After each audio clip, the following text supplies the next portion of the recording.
Dust rolled across the high plains like a living thing, settling into the cracks of Dry Creek's only street as noon burned the sky white. People paused in the doorways of the general store and saloon because Thomas Greeley, the reclusive rancher from the far end of the valley, was riding in with a wagon full of mystery. 3 native women sat upright in the back, their long hair braided, their faces unreadable. No ropes bound their hands, no cloth gagged their mouths, but their silence weighed heavier than chains. Thomas was a man known for fighting in the Union cavalry and for losing his wife to fever. He kept mostly to his land, spoke little, and never brought company to town. Sheriff Hank Cuthbert stepped off the boardwalk, hand resting near his holster. "Afternoon, Tom," he called, eyes narrowing at the wagon. "You planning to tell us what this is?" Thomas's hat brim shaded his expression. "Not today," he said in a low, steady voice. "They've been questioned enough."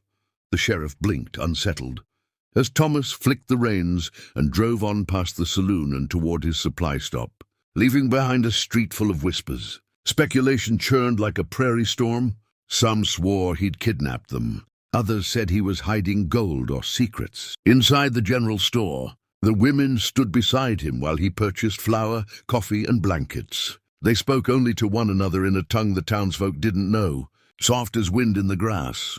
But as Thomas loaded the wagon, the eldest, a tall woman with dark, steady eyes, turned to the storekeeper and, in perfect English, said a single sentence: "The truth will come at sundown."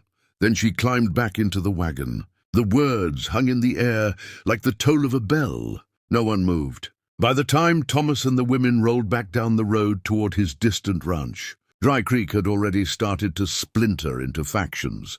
The curious, the fearful, and the guilty, though none of them yet knew which they were. 4 days later, as the sun bled red across the hills, the church bell summoned the town to an emergency meeting. Word had spread.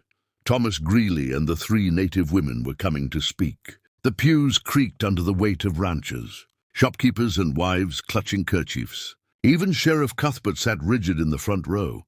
Thomas entered first, removing his hat.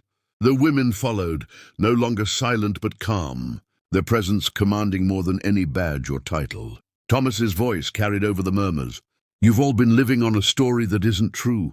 These women came here to tell you what really happened."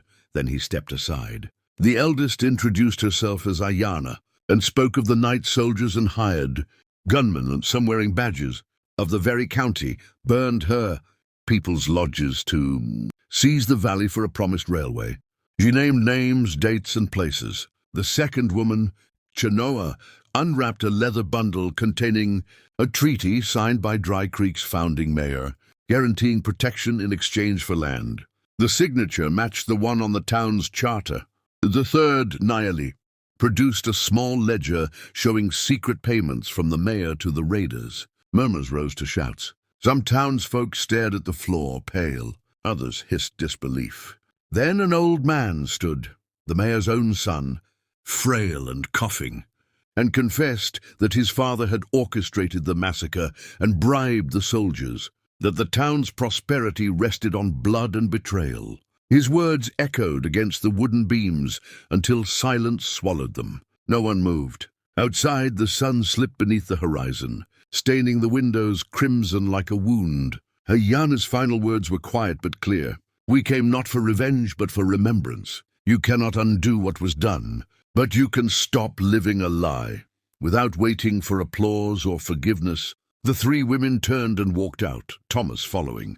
The church door swung shut behind them, leaving only the sound of the bell rope swaying. By morning, a new sign appeared at the edge of Dry Creek, hand-painted by unknown hands. "We remember."